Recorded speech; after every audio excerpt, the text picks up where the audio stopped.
Thank you. So, this is me with more hair than now. And so, we are going to talk today about threat modeling for digital credentials. And the focus is what could go wrong. And it's an important topic for me, but in general it's an important topic, I think, for all of us and all of the humanity. So I'm Simone, I'm the security lead at W3C, the World Wide Web Consortium, so the organization which manages the standards for the web. And my mission is to make the web secure and safe for users. Question is about the digital credentials is an interesting story, because before thinking about what can go wrong, we can understand what are we working on. So, a question. How many of you has this kind of paper driving license? You can also raise your hand if you like, or a plastic one. Okay, I see some people. Another question is, someone has a fantastic mobile driving license or digital documents inside your phone, in your wallet? Okay, if we do this speech like in 2 years, probably all of us will raise an hands. And this creates a lot of issues. And also, when you see this is the situation in Spain for now, so we have paper driving license with stormtrooper trying to find private data inside, and also on the mobile. Question is that, okay, how this can touch the web and all of us? Question is that months ago, on my virtual table, that was a request by some people, in particular driven by the interest in European wallet, the European Identity Wallet, about using this kind of digital credentials on the web. And the architecture is something like this thing, having a browser API, so we can just click and the browser automatically will open your wallet for selecting the credential. So in general, we are the holder, so the user, and we have a browser and a wallet. Please note the trust around, in theory, all of our technology. On the other side, we have a verifier, which just a website, for example, asking for our credential. And what happened?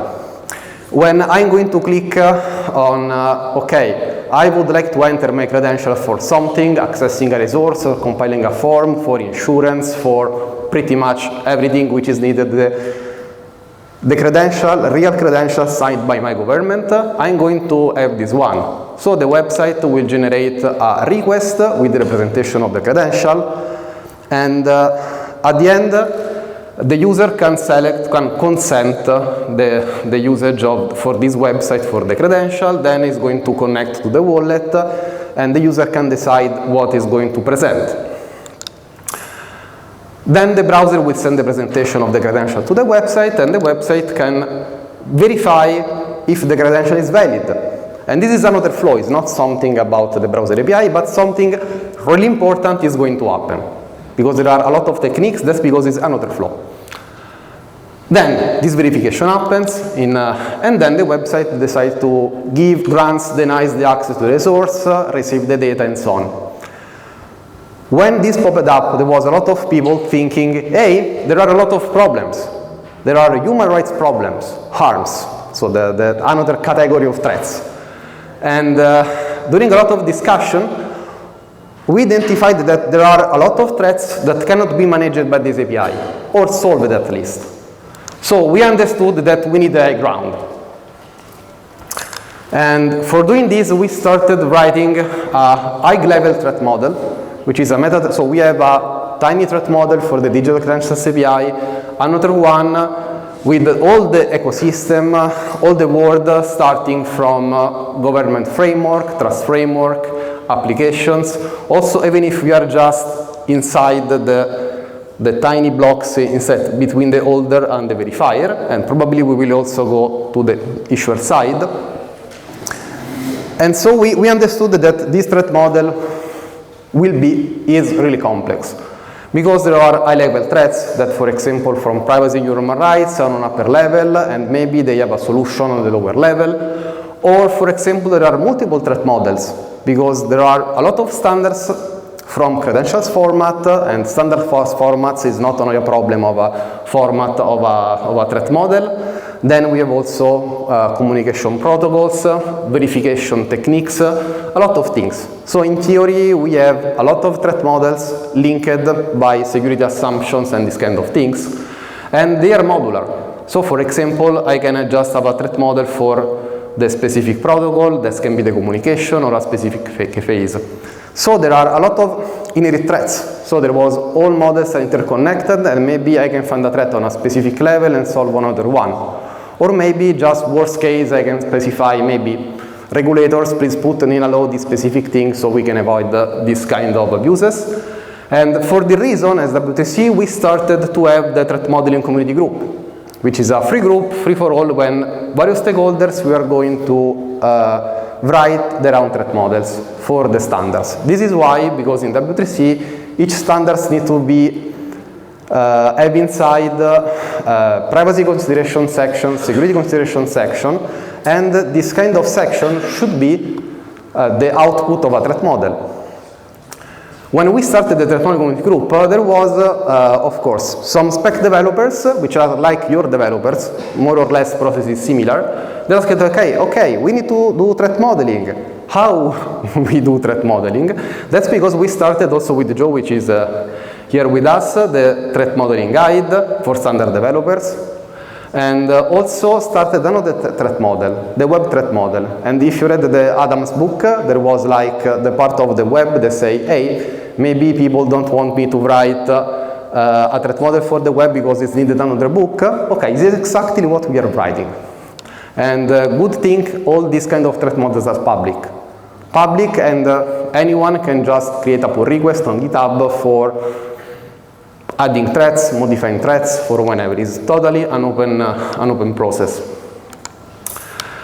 And now, this is when the fun begins, because we started understanding the context and the threats. And this is here with a quote from Adam's book, because it's tempting to set up a new system, because it can be easier to validate the name, but cost is high. And Europe invested, so the European Union invested something like 46 million at least, I don't know the precise number. So there was also a lot of money. But we can just start with a spoofing threat. So also we have privacy threats, human rights threats, and a lot of things. And we started threat modeling all the things. And this is the results of different workshops. There was, of course, different models with different architecture. Of course, they are interconnected, maybe at Zoom or that specific on the things. And we would like to put also tiny boxes with the threats that we will track down in a different way. This is just a few threats to get an example, because we have not a lot of time. We can start from human rights and arms. There's also a great game by Access Now by ID. We worked with also the lady who produced this deck, these cards that can be available for free in PDF. And for example, we have a lot of discrimination threats. We have dehumanization, we have surveillance. Surveillance also provides privacy loss. If we can just focus on privacy loss, we can also find some references in the law. So in this case, we have a threat model which is starting from the law. We have a lot of things. And because time is up, all this kind of mitigation, in particular for privacy, and this is also a nice interconnection with security, to be sure, we have to trust numbers and cryptography. So at the end, cryptography is our only hope. But also, as the previous talk, we also have a lot of issues with privacy, because we need a threat model for the cryptography. For example, there was a lot of issues with trust, centralized trust, decentralized trust, yes or no, pro and cons. We have also the post-quantum, and there was also, we had a discussion in this week that before we were thinking we have 10 years, now we have only 5 years, and to standardize a cryptography protocol, more or less, we need like 10 years, and also the key management. So, there are a lot of things to do, and if you like to help us to do a good job, feel free to do a pull request in our threat model, join our group. All our work is public. This is something that also Adam said. There was also this discussion of threat library. All our work is public. So if you like to help, we are happy to join together to threat model something that will impact our life. Thank you.